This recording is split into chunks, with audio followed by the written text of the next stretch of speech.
Okay, so it's day 57. The day is October the oh my, it is October the 11th, and it's about 9:30. So the Toronto Maple Leafs just lost to the Detroit Red Wings.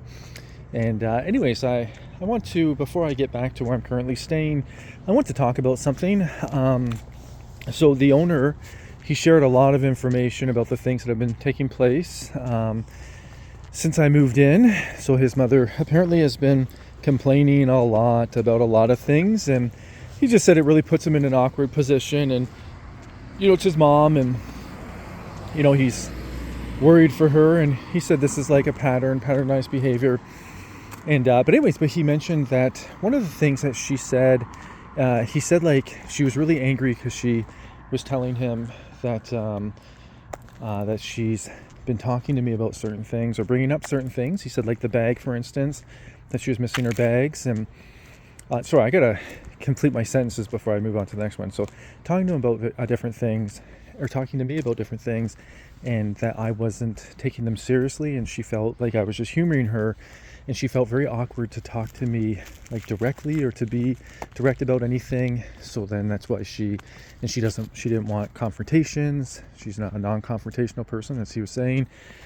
And and she was worried about me like reacting, or I don't know, just a lot of things like this. But so the bags were one of them, and I do recall being outside helping her move the barbecue, and I do recall her saying like she just talks a lot and nonstop, and she complains the whole time.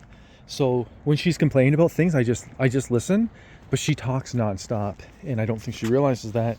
So it just seems like she complains about like many things. So like this is like an example of what it would be. She would just simply say something like,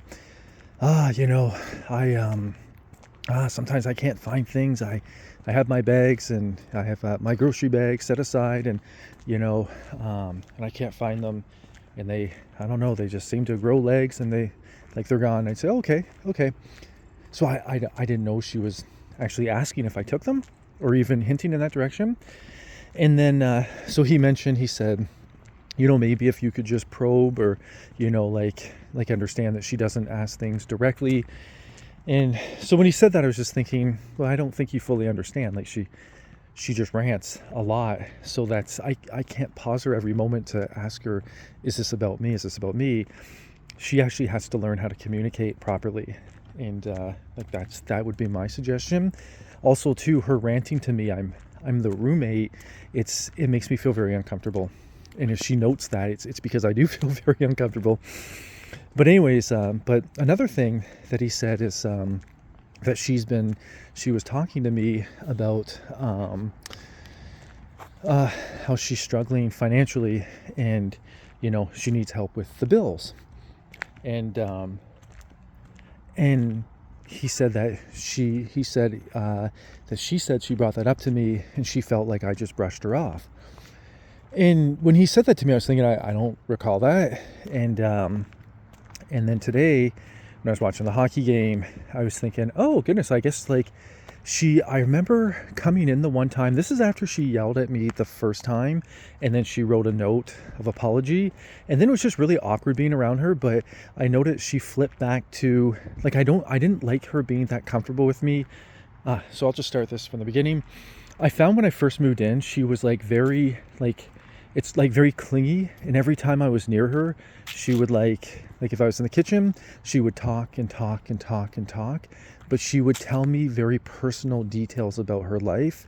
And she talks like she'll go on rants, like these very angry rants about different people. And it's really awkward to be around.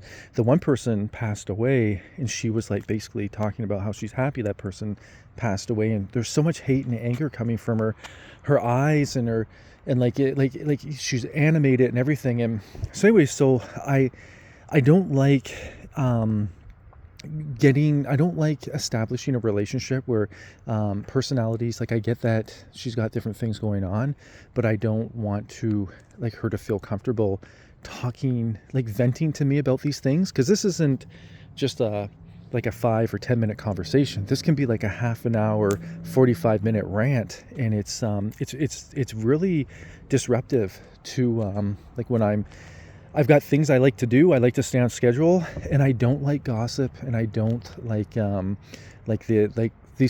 residual effect of conversations like that. It's very disrupting. I don't even like being around people that are talking like that, or that embittered, like, and talking from that state. So, but I do recall when I was sitting there watching the hockey game tonight, I recall her like saying to me, and this is after the first verbal attack, and once you verbally attack somebody, you can never get that back. It's kind of like once you lie to somebody, you never get the trust back, or if you do, then it would have to be reset, and it's over a period of time. But there was boundaries that needed to be established, and I found like she just went back, like went from viciously attacking me to kind of I was in the kitchen, or maybe I was going to the bathroom, but I was coming back through the kitchen, and she started talking and talking and talking, but she wasn't picking up on the verbal or nonverbal cues that I felt very uncomfortable. But she was talking about, and I think she's talked about it like a few times, how she's struggling financially, and how she doesn't know how she's going to make it. And so but it just comes out as like a rant. So she'll say something like, I just, I don't know if my son told you, but I pay this and this for him, and I do this and this, and, I'm behind in this bill, and I'm behind in that bill, and then, they have like the plumbers came and they did this work, and, now I have to phone these people because they want this money, I don't have this money, and now they want this, and then, I might not get as many hours at my place next week, and it's just like, I don't know, like I'm like, it's too much for me. So I don't know what to say to that. And when somebody's just like, it's like she's just dumping that on me, I'll just say, oh, okay, like I don't know, like in my mind, I think I want to pray for you, but outside of that, like I don't, like it's not like she's sitting down asking for financial advice or this or that. So I was thinking, oh, I guess that's what she was talking to her son about. And I was just thinking, but this is where it gets really awkward, because when I talked with him and I made arrangements with him, it's his house, we had like a set amount, but there was never any talk about, like, I just assumed that utilities were included, but he didn't mention that to me. If he would just talk to me and say, hey, like, can I ask for an extra $50 or whatever, and you give that to my mother, then then I could say yes or no. And if I say yes, then I would pay her. But that was never brought to my attention. So it almost seems like it's just very strange to me that she would like go to him and complain that I wasn't taking her complaints to me seriously. And also too, then why wouldn't he tell her, well, why would he feel obligated to pay you? I didn't say this to, that was never a part of our agreement. So there's probably some information that's being omitted here, and things do not seem to be being done in a very honest manner. And and it doesn't justify her then becoming really angry and then trying to punish me by screaming at me, swearing at me, and then all of a sudden like telling me you can't use this. Like, that's a very vindictive and childlike personality. I get all those things, but when I was watching the hockey game, I was just thinking, well, I'm actually like when I moved in there, I remember, because she was talking about she had issues with her foot. I just wanted to pray for healing over her foot, but I want to pray for her and for her son, and to reveal Jesus to them. And, so all these demonic manifestations, they make sense. And so anyways, so I was just thinking, I actually have no other purpose. Like, since I've received Jesus, I have no other purpose for anything other than to do his will and to reveal him and to reveal God to everybody around me. And then I just thought of Jesus' command, do not resist an evil person. And then also give to the one that asks. And virtually, I think he even says, like, to the one that steals from you, like, don't even ask for it back. And I was thinking, oh, like I don't have finances right now, but like what little I do have, like it's not like I have a big surplus. Like I don't have, I have very little, but what little I do have, I can definitely give to her. And if that will help her, like it just seems like she's dominated by the worries, like for money and the worries in this life, which I'm not at all, because I actually don't worry about anything because Jesus commands us to not worry. And I'm responsible, but I won't worry about these things.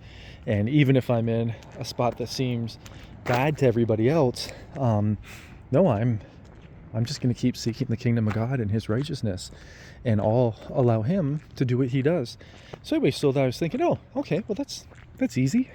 I'll just I can grab a little bit of money, and I can bless her with some money for the finance or for the bills, and I want nothing in return. And I just want to do the commands of Jesus, and I want God's reputation to be pure.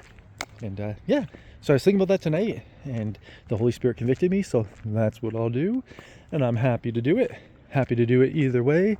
And yes, these situations are very confusing, but I find if you add a little bit of lie into any situation, it's like adding like a speck of contamination into pure water.